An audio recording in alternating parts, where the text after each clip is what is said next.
Wiper आप इसे देख रहे हैं, बहुत ही बड़ा रसेल्स वाइपर है और इसका आकार देखकर मैं कह सकता हूँ कि ये एक मादा है, क्योंकि नर जो है वाइपर्स में काफ़ी छोटे होते हैं।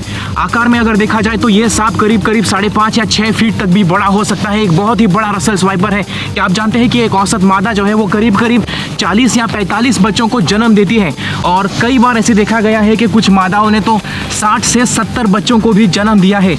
ये सांप बहुत ही ज़बरदस्त है, हीमोटॉक्सिक जहर से लैस, और इसकी चाल से आप समझ सकते हैं कि ये किसी से भी डरता नहीं है।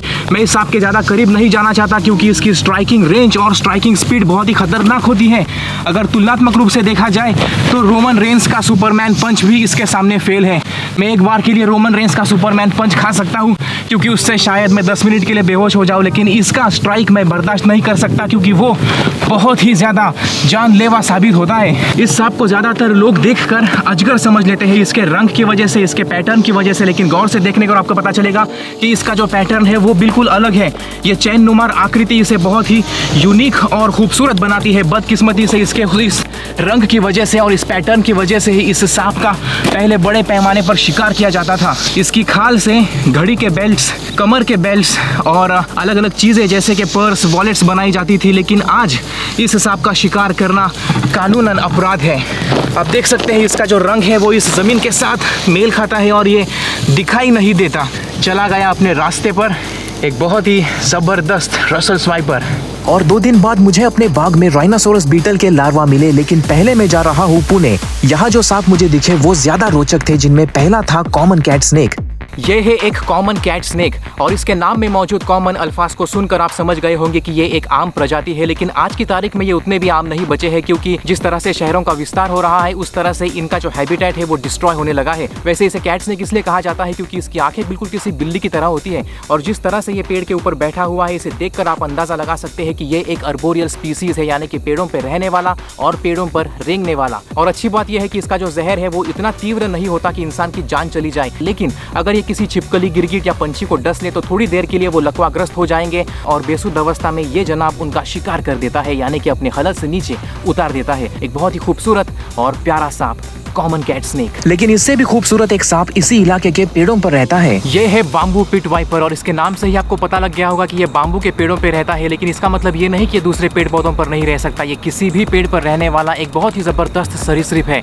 और वाइपर ये नाम तो समझने के लिए काफ़ी है कि एक जहरीला सांप है, लेकिन अगर जहरीले सांपों की बात की जाए तो लोगों में ऐसी धारणा है कि वाइपर जैसे सांप डसने के बाद इस तरह से पलट जाते हैं और पलटने के बाद ही आपके ऊपर जहर का असर होगा, लेकिन क्या वाकई में ये कहानी सच है? वैसे देखा जाए तो आधे रूप से ये कहानी सच है, क्योंकि सांपों के, वाइपर्स के जो दांत है वो काफ़ी लंबे होते हैं, तो बाइट करने के बाद उनके दांत शिकार के मांस में धंस जाते हैं और उन्हें सुरक्षित तरीके से बाहर निकालने के लिए इन्हें थोड़ी सी जिद्दोजहद करनी पड़ती है। इसीलिए उनके झपटने का या पलट जाने का और जहर असर करने या न करने का आपस में कोई भी रिश्ता नहीं है। अगर इस सांप ने आपको डसा है तो उसके जहर का असर तभी होगा जब ये सांप अपना जहर रिलीज करेगा, और सांप को जहर रिलीज करना है या नहीं ये पूरी तरह से उसके इख्तियार में होता है। कई दशकों पहले पश्चिमी घाटों में ये पिट वाइपर्स बड़ी तादाद में दिखते थे, मगर अब शहरों के विस्तार ने इन पिट वाइपर्स के इलाके और तादाद दोनों पर प्रहार किया है, जिसका एक उदाहरण है पुणे, जो महाराष्ट्र का दूसरा सबसे बड़ा शहर बन चुका है। बहरहाल अगले दिन मैं अपने एक दोस्त के घर रवाना हुआ जिसने पिछली रात अपने अहाते में निकले एक सांप को पकड़ा था, और उसकी भेजी तस्वीर से मैं जानता हूँ कि वो लाखों में बिकने वाले सांपों में से एक है।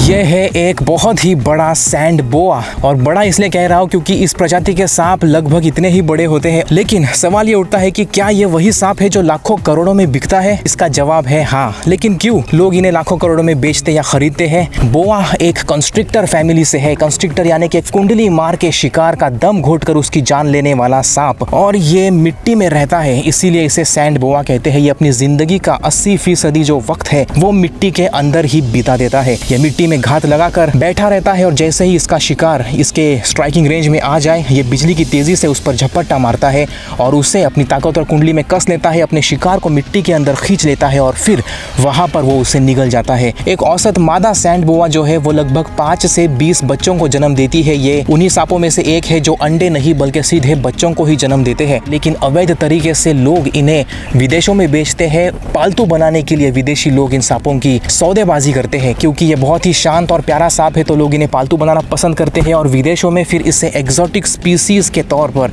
वो रख सकते हैं। लेकिन यहाँ पर आप इन्हें पालतू नहीं बना सकते क्योंकि इसे वाइल्ड लाइफ प्रोटेक्शन एक्ट के अंतर्गत खास कानूनी संरक्षण हासिल है। और और इसका नज़दीकी रिश्तेदार यानी कि अर्थ बोआ तो करोड़ों में बिकता है, क्योंकि तांत्रिक ऐसा कहते हैं कि अगर आप 2 या 2.5 किलो का अर्थ बोआ अपने घर में रखेंगे तो वो आपके लिए लकी साबित होगा और उससे आपके घर में बरकत आएगी, पैसे मिलेंगे।